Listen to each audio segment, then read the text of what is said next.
مبعوث رحمة للعالمين. اللهم صل وسلم على سيدنا وحبيبنا وشفيعنا ومولانا محمد وعلى آله وصحبه أجمعين. أما بعد. قال الله تعالى في كتابه الكريم وهو أصدق القائلين: أعوذ بالله من الشيطان الرجيم. بسم الله الرحمن الرحيم. Laqad kana lakum fi Rasulillahi uswatun hasanah liman kana yarjullaha wal yawmal akhir wa dzakarallaha katsira. Al-ayah. Shadaqallahul azim wa shadaqa rasuluhun nabiyul habibul karim walhamdulillahi rabbil alamin. Hadirin ma'asyiral muslimin wal muslimat, jamaah salat zuhur Masjid Al-Badar yang mudah-mudahan kita di siang hari ini selalu berada dalam ridho dan kasih sayang Allah Subhanahu wa taala. Amin ya rabbal alamin. Hadirin yang dimuliakan Allah Subhanahu wa taala.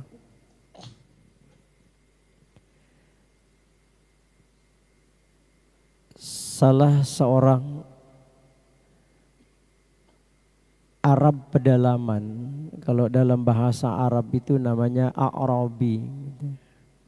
Pernah suatu ketika dia datang kepada Rasulullah sallallahu alaihi wasallam.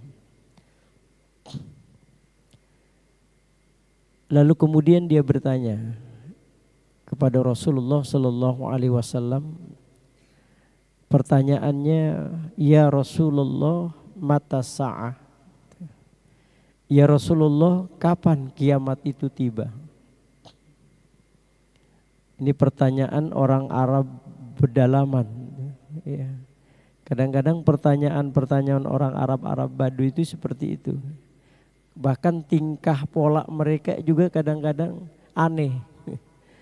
Ya, pernah suatu ketika Rasulullah Shallallahu Alaihi Wasallam sedang berada di masjid begini. Tiba-tiba datang orang Arab pedalaman itu, orang Arab Baduy masuk ke dalam masjid, tiba-tiba dia kencing di pojok masjid. Hampir saja Sayyidina Umar itu mau menebas batang lehernya itu. Tapi Rasulullah kemudian mencegah. Umar, jangan dulu Umar. Jangan dulu. Kenapa ya Rasulullah? Tungguin dulu kencingnya biar dia selesai. Sebab orang lagi kencing ditegur, ntar anyang-anyangan deh. Ini akhlaknya Rasulullah tuh sampai begitu tuh. Ya, kan nggak enak orang lagi kencing tahu-tahu dibentak gitu kan kaget. Kalau orang Betawi bilang anyang-anyangan. Iya. Selesai dia kencing, baru Rasulullah panggil, "Mas, sini Mas." "Nje ya Rasulullah." "Mas, ini tempat suci, nggak boleh kencing di sini." "Oh gitu ya Rasulullah." "Ya maaf ya Rasulullah." "Ya sudah," gitu. Itu Rasulullah tuh ya, akhlak beliau. Nah ini ada lagi orang Arab Baduy ini nanya itu, "Mata sa'ah?" Kiamat tuh kapan ya Rasulullah? Nah, ketika Rasul ditanya kapan kiamat tiba, Rasul balik bertanya, "Ma'adatalah." Apa yang kau sudah persiapkan menghadapi kiamat itu? Bekal apa yang kau sudah siapkan menghadapi kiamat itu? Itu orang Arab Baduy itu mengatakan hubbullah wa rasul. Bekalku itu cuman ya aku cinta kepada Allah dan cinta kepada Rasulullah. Gitu. Apa jawaban Nabi? Anta ma'aman ahbabta. Engkau akan bersama dengan orang yang kau cintai. Gitu. Jadi kalau kita cinta kepada Allah, kita cinta kepada Rasulullah Sallallahu Alaihi Wasallam, maka kita akan bersama dengan Rasulullah Sallallahu Alaihi Wasallam. Nah, pada kajian ini saya ingin menumbuhkan rasa mahabbah kita kepada Rasulullah Sallallahu Alaihi Wasallam. Sebab banyak juga orang-orang yang tidak mengerti Rasulullah Sallallahu Alaihi Wasallam, sehingga ketidakmengertian itu yang kemudian akhirnya tidak menimbulkan mahabbah. Padahal kita tahu Rasulullah Shallallahu Alaihi Wasallam manusia yang diberikan otoritas oleh Allah untuk memberikan syafaat kita nanti di yaumul qiyamah. Sementara nabi-nabi yang lain tidak diberikan otoritas oleh Allah, tapi Nabi Muhammad diberikan oleh Allah.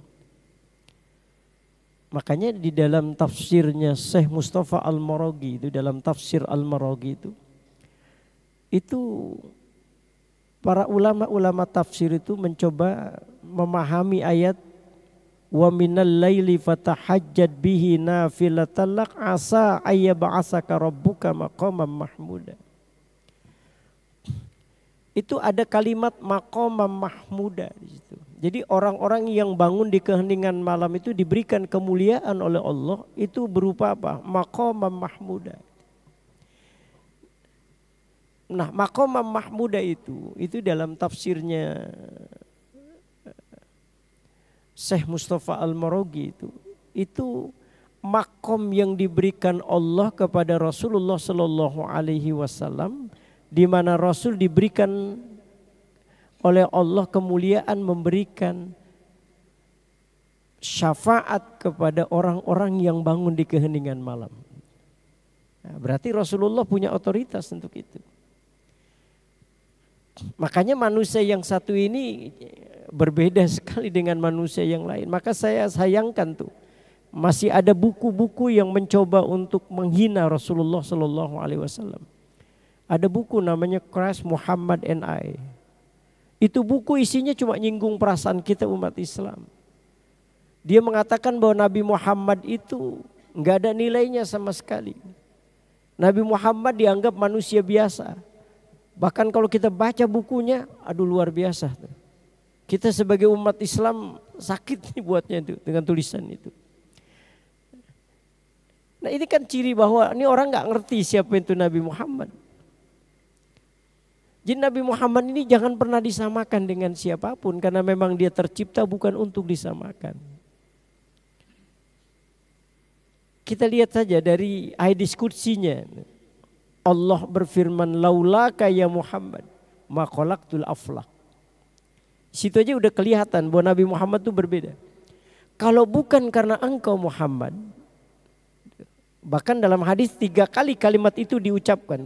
Laulaka ya Muhammad, laulaka ya Muhammad, laulaka ya Muhammad ma khalaqtul aflaq. Kalau bukan karena engkau Muhammad, kalau bukan karena engkau Muhammad, kalau bukan karena engkau Muhammad, ma khalaqtul aflaq, tidaklah tercipta dunia dengan segala isinya. Jadi jelas manusia yang satu ini berbeda dengan manusia yang lain. Makanya para mufassir itu mencoba itu mengkritisi ayat gitu. Di dalam surah At-Taubah, surah ke-9 dalam Quran ayat 128. Itu surah yang menjadi favorit Syekh Abu Bakar As-Sibli. Karena ayat ini menjadi asbab orang ini bisa berjumpa dengan Rasulullah Sallallahu Alaihi Wasallam. Jadi kalau hadirin sekalian pengen berjumpa dengan Rasulullah Sallallahu Alaihi Wasallam, ini amalin tuh ayat itu. Ya, surah At-Taubah ayat 128. Cuma itu ciri. Kalau kita diizinkan oleh Allah berjumpa dengan Rasulullah, maka wajahnya Rasulullah itu tidak akan sanggup kita menatap gitu. Kena cahaya gitu. Ya. Ada satu kawan cerita, dia bilang tahadus binikmah. Beliau baca itu ayat itu. Dia bermimpi itu. Ketika mimpi itu dia lihat ada orang yang gagah luar biasa. Tapi ketika dia menatap ke arah tubuh ke atas, dia nggak sanggup tatapannya itu. Karena cahaya ini kayak kita menatap sinar matahari. Nggak akan kuat. Nah itu ayat itu. Laqad ja'akum rasulun min anfusikum azizun alaihi ma anittum harisun alaikum bil mu'minina raufur rahim. Itu Syekh Abu Bakar As-Sibli menjadi ayat favorit dia. Kalau dia ingin berjumpa dengan Rasulullah dibaca ayat itu. Sehingga kemudian di dalam kitab Nasoihul Ibad itu Syekh Nawawi Al-Bantani itu mengutip itu. Jadi kalau kita baca itu surah itu selesai kita sholat fardu, ya, bahkan kalau kita tidur mau bermimpi bertemu dengan Rasulullah, baca ayat itu. Ditutup dengan membaca Allahumma sholli ala Sayyidina Muhammad wa ala ali Sayyidina Muhammad. Gitu. Ya. Itu mungkin pernah baca satu riwayat. Kenapa nih ayat spesial gitu ya? Itu sempat dipertanyakan. Karena ada seorang ulama besar namanya Syekh Mujahid. Syekh Mujahid itu kalau dia bikin pengajian begini, itu kalau ada Sibli datang, itu Syekh Mujahid berdiri, Pak. Dan bukan hanya berdiri, lalu kemudian dia berjalan ke arah pintu tempat Sibli datang, lalu Sibli itu dicium keningnya. Sontak menimbulkan pertanyaan para jamaah, siapa nih Sibli ini? Kok sekelas Syekh Mujahid itu sampai menghampiri dirinya dan menyambut kedatangannya, bahkan lebih dari itu diciumnya keningnya Sibli sebagai bentuk penghormatan. Itu jamaah nanya, ya Syekh, ada apa dengan Sibli? Itu Syekh Mujahid bilang, setiap kali aku bermimpi bertemu dengan Rasulullah Sallallahu Alaihi Wasallam, di situ ada Sibli. Jadi setiap kali Syekh Mujahid bertemu dengan Rasulullah ada Sibli di situ. Dan apa yang dilakukan Rasulullah? Rasul berdiri lalu mencium keningnya Sibli. Maka kata Syekh Mujahid, aku melakukan itu kepada Sibli karena tabarukan dengan Rasulullah Sallallahu Alaihi Wasallam. Nah, apa yang menjadi asbabnya Sibli sampai disayang oleh Rasulullah? Karena ayat ini. Nah, saya ingin bahas tuh ayat. Jadi di dalam ayat ini jelas bagaimana posisi Rasulullah Sallallahu Alaihi Wasallam. Itu dalam ayat itu Allah katakan laqad ja'akum rasulun min anfusikum. Itu para mufassir sempat mempertanyakan, kenapa Allah menggunakan bentuk mufrad di dalam ayat ini? Kenapa tidak jama'? Kenapa Allah tidak mengatakan laqad ja'akum rusulun min anfusikum? Telah datang kepada kalian rasul-rasul yang diutus di tengah-tengah kalian. Iya. Kenapa hanya satu itu? Kenapa laqad ja'akum rasulun, hanya satu orang rasul? Padahal kan Allah mengutus kita umat ini, itu ada berapa ribu nabi? 124 ribu. Ya betul ya? 314 rasul. 25 yang wajib kita ketahui. 5 yang masuk dalam kelompok ulul azmi. Tapi kenapa hanya Rasulullah dalam ayat itu? Itu jawabannya tidak lain karena Allah ingin menjelaskan bahwa manusia yang satu ini berbeda dengan manusia yang lain. Jadi jangan pernah menyamakan Rasulullah itu dengan siapapun karena memang dia tercipta bukan untuk disamakan. Bahkan di dalam Quran itu terlihat betul bagaimana Allah membedakan manusia yang satu ini dari panggilannya aja sudah berbeda. Baca di dalam Quran. Kalau Allah memanggil Rasulullah itu berbeda cara Allah memanggil nabi-nabi yang lain. Secara mukhatab. Coba lihat. Kalau Allah memanggil Nabi Ibrahim alaihissalam dengan panggilan cukup ya Ibrahim. Namanya yang dipanggil oleh Allah. Ya Musa, namanya yang dipanggil oleh Allah. Ya Yahya, namanya yang dipanggil oleh Allah. Tapi Nabi Muhammad, tidak ada satupun kita temukan dalam Quran ketika Allah memanggil Nabi Muhammad dengan panggilan mukhatab menyebut nama Nabi Muhammad. Tidak. Tapi Allah memanggilnya dengan kedudukannya. Nah, berbeda sudah. Ya ayyuhan nabi. Ya ayyuhar Rasul, kedudukannya yang dipanggil oleh Allah. Ini menunjukkan betapa manusia yang sangat satu ini dihormati betul oleh Allah. Yang kedua kita lihat di dalam Quran, kalau Allah menyebutkan nama Nabi Muhammad, tidak luput Allah juga menyebutkan kedudukan beliau. Ya, coba lihat di dalam Quran. Surah Ali Imran misalnya. Wa ma Muhammadun illa rasul. Ya. Ada rasulnya enggak? Ada. Bukan hanya Muhammadnya disebut oleh Allah, tapi kedudukannya juga disebut. Muhammadur Rasulullah. Al-Fat. Muhammad itu utusan Allah. Al-Ahzab. ma kana Muhammadun aba ahadim mir rijalikum walakin Rasulullah. Betapa manusia yang satu ini berbeda. Dan kalau Allah sedang manja memanggil Nabi Muhammad, tidak dipanggil Nabi Muhammad itu dengan namanya. Tidak dipanggilnya Nabi Muhammad itu dengan kedudukan dan jabatannya. Tetapi dipanggilnya Rasulullah itu kalau Allah sedang manja dengan panggilan ya ayyuhal muzammil. Wahai yang berselimut. Begitu. Maka saya katakan tuh orang yang menulis buku keras Muhammad NA itu tidak tahu siapa itu Rasulullah. Nah, kita coba bahas. Kenapa Allah hanya menyebutkan Rasulullah?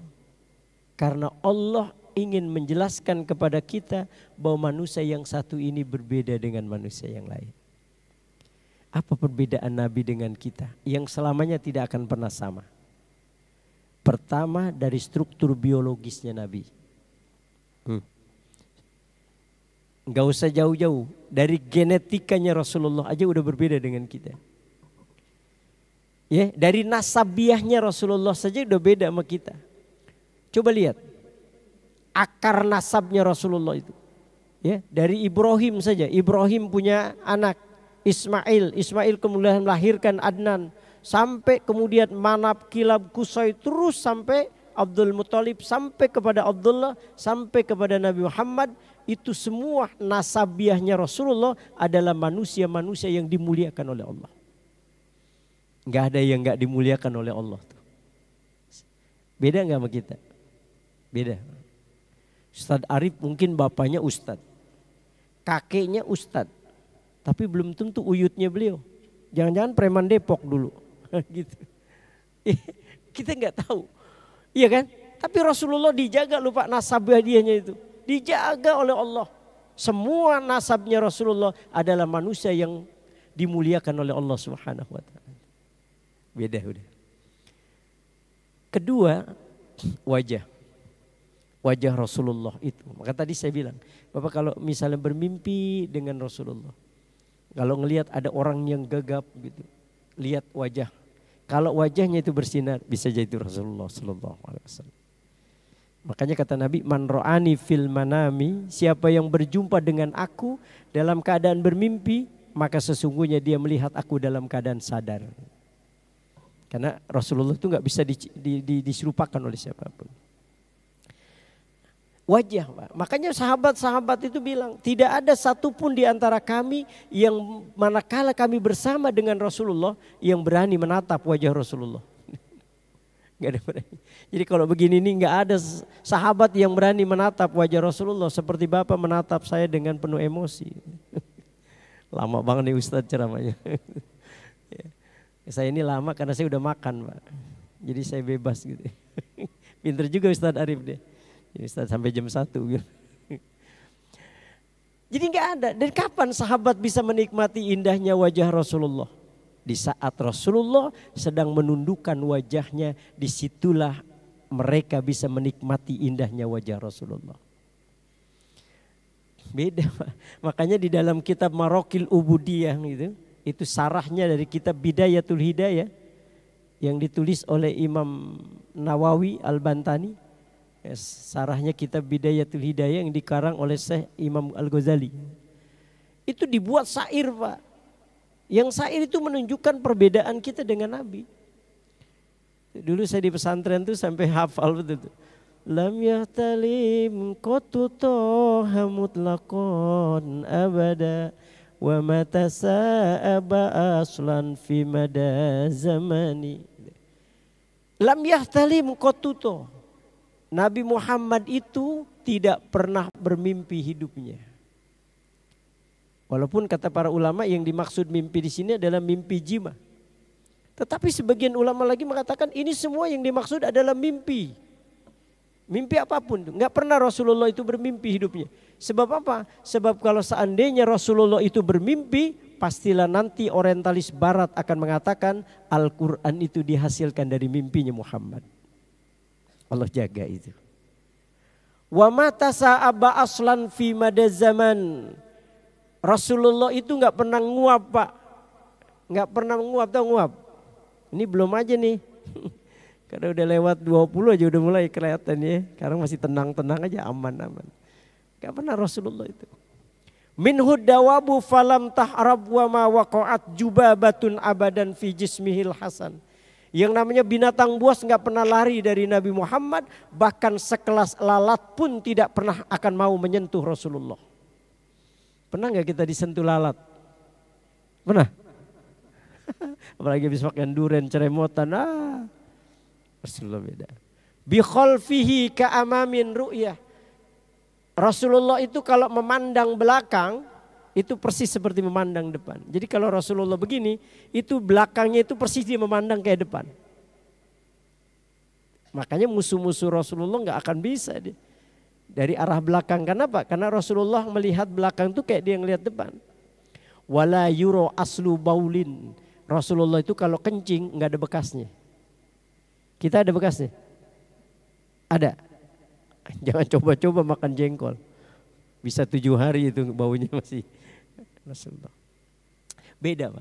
Jadi dari struktur biologis saja Rasulullah udah beda sama kita. Jangan pernah disamakan. Yang kedua perbedaan Nabi sama kita itu. Apa? Akhlak. Akhlaknya.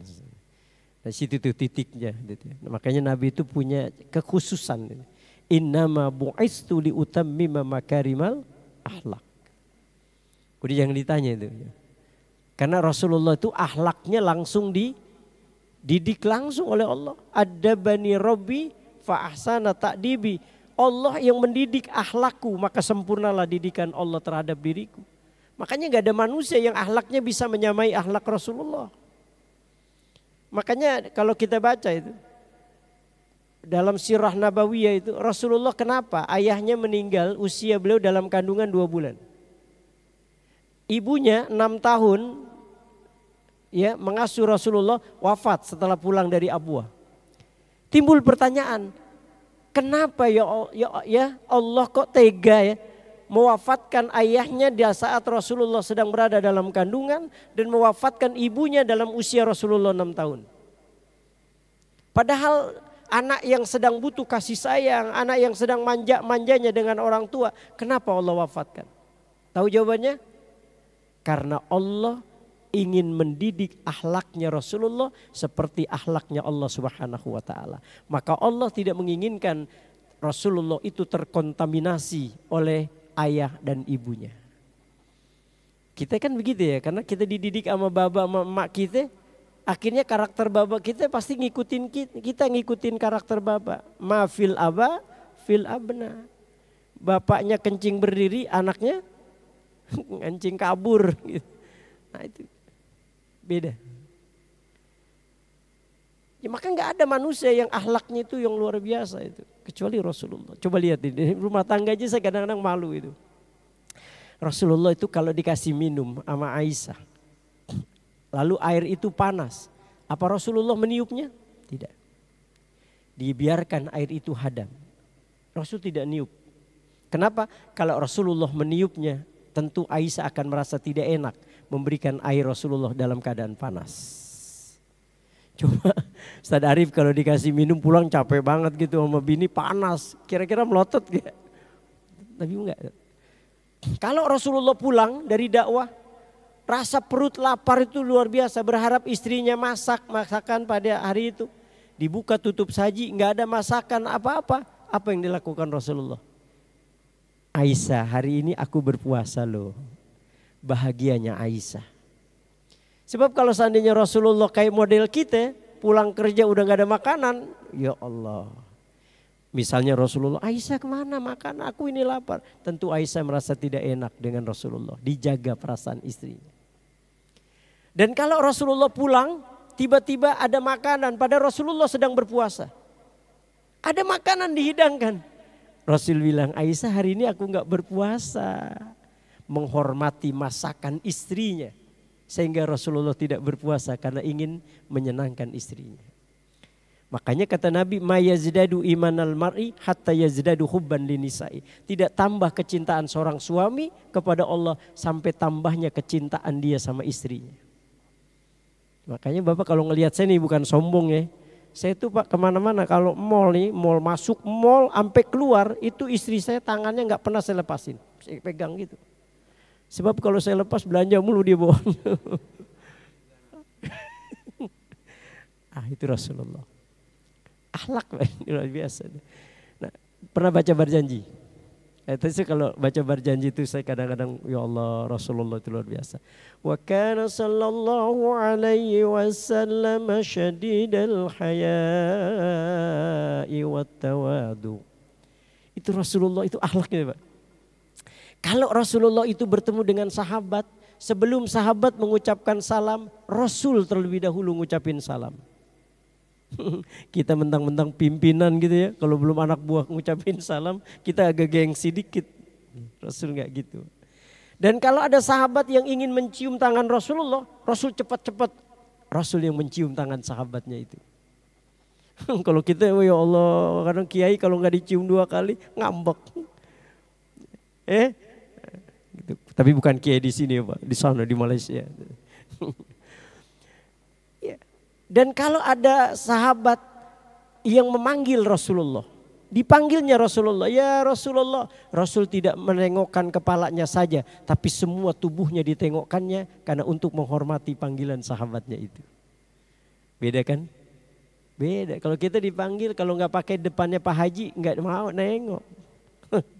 Ya, orang Depok. Ya, saya punya encing gitu ya, dipanggil, cing, diam aja dia. Baru sepupu bilang, Ji, encing kan baru pulang haji. Lu panggil apa Cing Haji? Panggilnya besok, Cing Haji ada apa? Gitu. Hati-hati ini. Rasul nggak begitu. Dan kalau ada sahabat yang ingin bertamu dengan Rasulullah, dia datang ke rumah Rasulullah, Rasul nggak pernah nanya ada apa keperluannya. Sebelum Rasulullah menjamu sahabatnya itu sampai kenyang, baru Rasulullah bertanya ada apa keperluannya. Ini akhlaknya Rasulullah. Kita baru depan rumah main ke rumah Ustadz Arif udah nanya duluan ada apa ya? Kalau mau minjem duit mohon maaf aja deh, nggak ada. Rasulullah nggak begitu. Ini akhlak. Makanya laqad kana lakum fi Rasulillahi uswatun hasanah. Cukup sudah Rasulullah itu menjadi uswah dalam hidup dan kehidupan. Kita nggak usah yang lain. Allah sudah mendesain Rasulullah untuk menjadi figur di tengah-tengah kita umat untuk kita jadikan contoh. Makanya sekelas Michael Hart, dia bukan Muslim. Tahun 1978 dia merilis sebuah buku yang menimbulkan kontroversial karena dia harus diadili oleh ahli-ahli sejarah saat itu. Jadi buku yang dia tulis itu 100 tokoh manusia yang berpengaruh. Itu dengan menempatkan Rasulullah dalam urutan manusia pertama, setelah itu Isaac Newton dan Nabi Isa, itu sontak menimbulkan kontroversial ahli sejarah. Dengan alasan apa you menempatkan Muhammad yang notabene-nya siapa dia?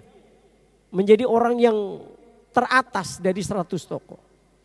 Itu Michael Hart. Dia meneliti tentang Nabi Muhammad itu bukan setahun 2 tahun, Pak. Melalui perjalanan panjang. Satu riwayat katanya sudah hampir 10 tahun lebih. Persis nanti nih Museum Nabi Muhammad.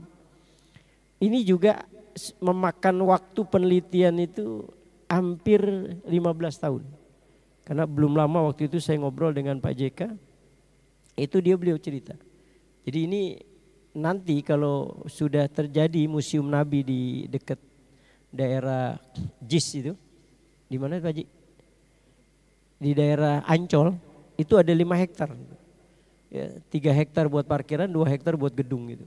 Nanti kalau seandainya kita masuk, itu nuansa itu kita seperti dibawa pada zaman Nabi Muhammad SAW. Gitu. Ya kita doakan biar cepat selesai. Karena itu menjadi kebanggaan kita umat Indonesia, umat Islam Indonesia. Karena satu-satunya museum di dunia itu.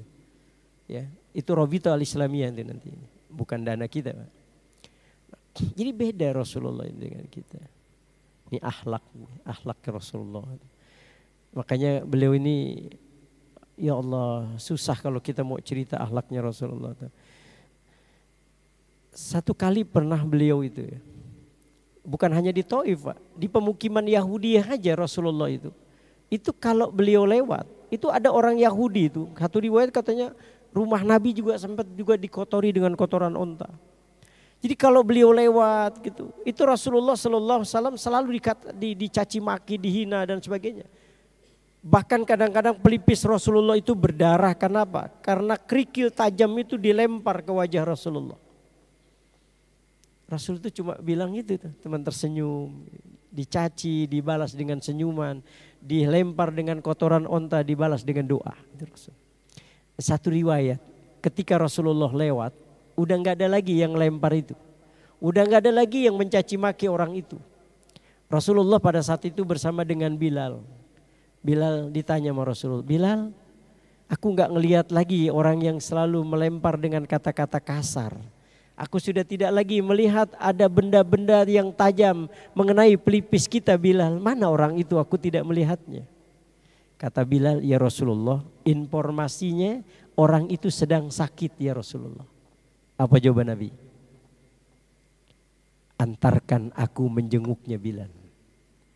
Coba kalau model saya nih, saya lewat nih di dispenda gitu, Ustaz Arif ngelemparin saya gitu. Dah, Ustaz Usman brengsek. Lewat begitu juga nih. Besoknya saya lewat, dia nggak ada. Saya tanya Pak Haji, itu Ustaz Arif kemana? Lagi sakit ya Ustaz. Apa jawabannya itu? Kata orang Betawi bilang nggak mau mampus. Rasulullah nggak. Rasulullah datang tuh orang Yahudi itu. Rasulullah tertegun ngelihat orang Yahudi itu. Badannya udah kurus, matanya udah pucat. Ini keringat dingin basahi tubuhnya. Dia sedang duduk di dinding rumahnya yang reot. Dia bersandar gitu. Rasulullah nggak kerasa berlinang air mata ngelihat kondisi orang Yahudi itu. Lalu dipanggilnya Bilal. Bilal, kau ke rumah Fatimah, kau minta kurma. Bawa kurma itu ke sini Bilal. Bilal kemudian bergegas lari ke rumah Fatimah meminta kurma itu. Maka ketika Bilal sampai ke rumah Yahudi itu, betapa terkejutnya Bilal. Kenapa? Rasul sedang memangku orang Yahudi itu, Pak. Ditaruhnya itu orang Yahudi itu di pangkuan Rasulullah. Kepalanya itu disandarkan di dada Rasulullah yang harum sumerbah.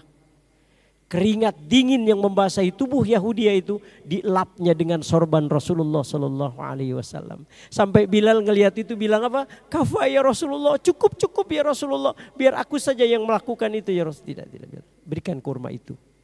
Disuapinya orang Yahudi itu oleh Rasulullah. Sampai dalam riwayat orang Yahudi itu masuk Islam karena akhlaknya beliau. Beda gak? Beda sama kita. Ya Allah, ini kalau manusia yang satu ini memang luar biasa Allah ciptakan itu. Saya tuh kalau baca sirah Nabi suka nangis tuh, ya Allah. Iya Pak, apalagi kalau nanti kita tahu bahwa Rasulullah itu satu-satunya manusia yang diberikan otoritas oleh Allah untuk menyelamatkan kita nanti di yaumul qiyamah. Kita ini kan sholat kita belum tentu sempurna semua. Iya, iya kan? Ada yang wudhu kita nggak sempurna. Itu yang bolong-bolong itu Rasulullah nanti yang nambelin. Syafaat itu artinya menambel lah, yang tadinya bolong ditambel. Tapi yang bolong nggak gede banget enggak. Ya, yang kecil-kecil itu Rasulullah tuh nanti yang nambelin tuh, supaya kita masuk surga. Nah ini Rasulullah SAW. Dan terakhir saya ingin mau cerita ini supaya menumbuhkan mahabbah gitu ya.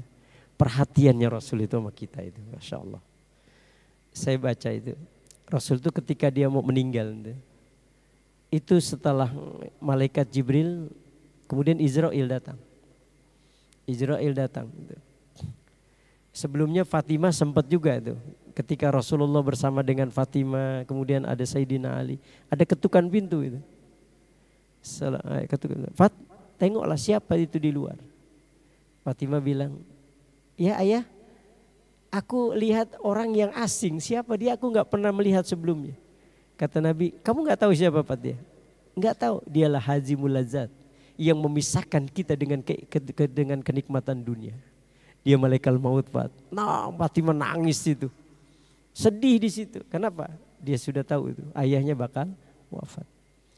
Nah, ketika malaikat Israel alaihissalam itu menghampiri Nabi Muhammad, itu Nabi Muhammad pernah bilang, ya Israel akhbirni Israel tolong kabarkan aku tentang sakaratul maut itu. Nabi di akhir itu pernah nanya itu tentang sakaratul maut itu. Itu malaikat Israel mengatakan, ya Rasulullah. Itu malaikat Pak, kalau nyebut Nabi Muhammad itu dia, kecuali Jibril. Ya Rasulullah, ya Habiballah, ya khaira khalqillah. Begitu cara memandang dan cara memanggil malaikat kepada Nabi Muhammad. Bahkan dalam Kutubus Sittah lebih banyak mana Nabi Muhammad itu dipanggil dengan namanya atau dengan kedudukannya. 80% Nabi Muhammad itu dipanggil dengan kedudukannya. Ini kita cuma pakai Sayyidina aja, ya Allah, diomelin. Saya pernah Pak, habis khutbah Jumat ada pengurus bilang, maaf ya Ustadz di sini nggak pakai Sayyidina. Ya Allah, Rasulullah saya bilang ana sayyidu waladi Adam. Aku ini sayyidnya keturunan Adam. Nabi saja bilang ana sayyid. Loh kalau kita ngomong Allahumma sholli ala sayyidina apa salah? Ya, ini orang yang nggak ngerti tentang Nabi Muhammad. Nah kata malaikat, ya Rasulullah, ya Habiballah, setahu aku sakaratul maut yang paling indah itu adalah sakaratul mautnya Nabi Allah Musa alaihissalam. Nabi Allah Musa alaihissalam. Ketika disebut Nabi Allah Musa, Nabi Muhammad mengingat tuh percakapan itu. Kan waktu Isra Mi'raj kan napak tilas tuh. Ketemu dengan Nabi Musa, Nabi Adam dan sebagainya. Nah dari sekian percakapan Nabi Musa itu dengan Nabi Muhammad, ada yang menyentuh tentang masalah kematian. Ketika Nabi Allah Musa ditanya oleh Nabi Muhammad, ya Musa, bagaimana perlakuan malaikat Israel alaihissalam terhadap dirimu? Karena kan Nabi Musa ini kan Nabi yang paling ditakuti siapapun. Iya. Itu kata Nabi Musa, ya Muhammad, ketika malaikat Israel mau mencabut ruhku, dia mengatakan, ya Musa, izinkan aku mau mencabut ruhmu dari kepalamu. Itu sekelas malaikat minta izin Pak. Itu Nabi Musa itu marah dia. Malaikat, kamu tahu kepala ini ada jidat, ada mulut. Yang jidat aku pakai untuk sujud menghadap Allah. Mulut ini aku pakai berzikir memuji kebesaran Allah. Dan mulut ini pula aku pakai bercakap-cakap dengan Allah. Enak aja kamu melepaskan ruku dari kepala ini. Gitu bahasa kita. Ya agak takut juga mungkin malaikat ini ya. Akhirnya ya sudah kalau begitu dari kaki dan tanganmu deh Musa. Kata Nabi Musa, kamu tahu enggak? Kaki dan tangan ini berlumuran dengan darah. Cuma karena ingin menanjak bukit Tursina bercakap-cakap dengan Allah. Akankah kau mencabut ruku dari kaki dan tangan yang aku pakai menanjak bukit Tursina berlumuran darah? Nabi malaikat itu akhirnya dia datang kepada Allah. Satu riwayat. Minta petunjuk bagaimana nih menghadapi Musa ini. Maka kata Allah, cabutlah ruhnya Musa itu yang tidak lazim pada hamba-hamba Allah yang lain pada saat mencabutnya. Jadi Nabi Musa itu enggak seperti kita. Dicabut gitu dari kaki terus enggak. Satu riwayat Nabi Musa itu dicabut oleh Allah itu berbeda dengan kebanyakan. Satu riwayat katanya sedang menikmati aroma buah-buahan. Satu riwayat buah apel. Hilanglah Nabi Musa itu punya ruh. Nah, sakitnya gimana tuh kata Nabi Muhammad? Sakitnya gimana ya Musa? Kata Nabi Musa, Muhammad, sakitnya itu seperti kulit kambing yang dikuliti dalam keadaan hidup-hidup. Itu yang ukuran Nabi Musa, masih merasakan sakitnya. Disitulah hadirin sekalian, Nabi Muhammad itu ketika dia mengingat bagaimana dahsyatnya sakaratul maut, Nabi Muhammad itu udah gak bisa apa-apa. Lemas sekujur tubuhnya. Ngangkat tangan aja Nabi Muhammad gak bisa itu. Sampai Nabi Muhammad bilang kepada Sayyidina Ali, ya Ali irfa yadaya, Ali tolong angkat kedua tanganku Ali. Untuk apa ya Rasulullah? Aku mau berdoa.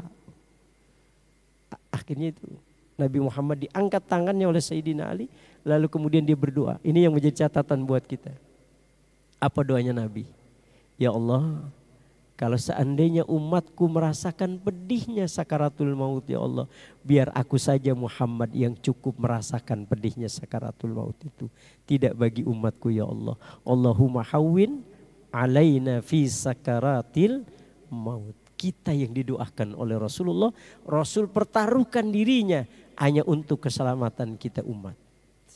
Nah, itulah orang yang selalu kita sebut namanya dalam sholat. Allahumma sholli ala sayyidina Muhammad wa ala ali sayyidina Muhammad. Ya, mudah-mudahan ini menggugah semangat mahabbah kita kepada manusia yang satu ini, manusia yang tercipta hanya untuk memberikan keselamatan buat kita umat. Saya kira itu barangkali yang bisa saya sampaikan. Terima kasih. Mohon maaf lahir dan batin. Wallahul muwaffiq ila aqwamit thoriq. Wassalamualaikum warahmatullahi wabarakatuh.